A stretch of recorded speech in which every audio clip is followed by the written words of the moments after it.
Hi అండి, welcome to our channel. ఈరోజు video వచ్చి ఆల్రెడీ థంబ్నెయిల్ చూశారు కదా, పన్నీర్ కర్రీ అండి. నా స్టైల్లో ఉండండి, చాలా అంటే చాలా టేస్టీగా ఉంటుంది.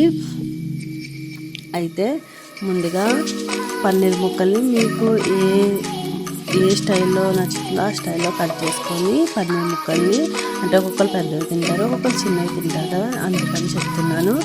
అలాగా నా స్టైల్లో నేను ఇలాగా కట్ చేసుకొని అందులోకి సాల్ట్, కారం పొడి, ధనియాల పొడి, గరం మసాలా పొడి యాడ్ మ్యారినేట్ చేసుకోవాలండి. ఒక 5 minutes మ్యారినేట్ చేసుకోవడం వల్ల ముక్కకి లోపల బాగా పడతాయి మసాలా అంతా.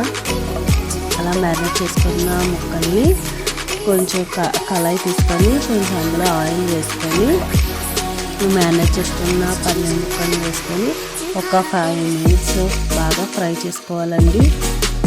ఆయిల్ అంతా ఆ పీసెస్కి పట్టి ముక్క అనేది సాఫ్ట్గా కాకుండా అలాగే గట్టిగా కాకుండా మీడియంగా ఉడుకుతుంది, బాగుంటుంది టేస్ట్ అయితే. అలా ఫ్రై చేసుకున్న వాటిని ఒక ప్లేట్లోకి తీసుకోవాలండి.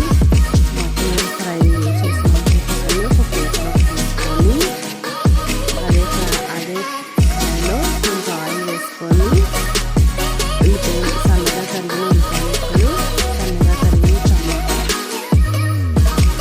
కాజు వేసుకొని బాగా ఫ్రై చేసుకోవాలండి.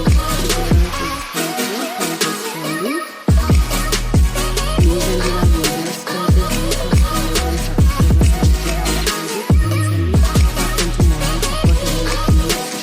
అదేవిధంగా ఈ ప్యాన్లో కొంచెం ఆయిల్ వేసుకొని బిర్యానీ ఆకు, మనం ఇందాక మిక్సీ పట్టుకున్న టమాటో, ఆనియన్, కాజు పేస్ట్ వేసుకొని బాగా ఫ్రై చేసుకోవాలండి. ప్లీజ్ అండి, కొంచెం దగ్గరుండి చేసుకోండి, ఎందుకంటే కాజు వల్ల దీని వల్ల కొంచెం అడిగంటినట్టు అవుతుంది కాబట్టి జాగ్రత్తగా ఫ్రై చేసుకోండి. అలా ఫ్రై చేసుకోవాలండి. ఇప్పుడు అదేవిధంగా ఇక్కడ కొంచెం స్కిప్ అయింది, సాల్ట్, కొంచెం అల్లం వెల్లుల్లి పేస్ట్ వేసానండి. అల్లం వెల్లుల్లి పేస్ట్ కూడా కొంచెం మగ్గాలండి. అల్లం వెల్లుల్లి పేస్ట్ మగ్గిన తర్వాత ఈ పేస్ట్ని ఒక 5 minutes మగ్గించాక ఇప్పుడు అందులోకి మనం ఫ్రై చేసుకున్న పన్నీర్ ముక్కలు కూడా యాడ్ చేసుకోవాలండి. పన్నీర్ ముక్కలు యాడ్ చేసుకోవడం వల్ల యాడ్ చేసుకున్నాక ఉప్పు, కారం, మసాలా ఏదైనా తక్కువ యాడ్ చేసుకోండి. ఇంకా అన్నీ సరిపోతాయి. కొంచెం మసాలా అనేది తక్కువ నేను గరం మసాలా యాడ్ చేస్తాను.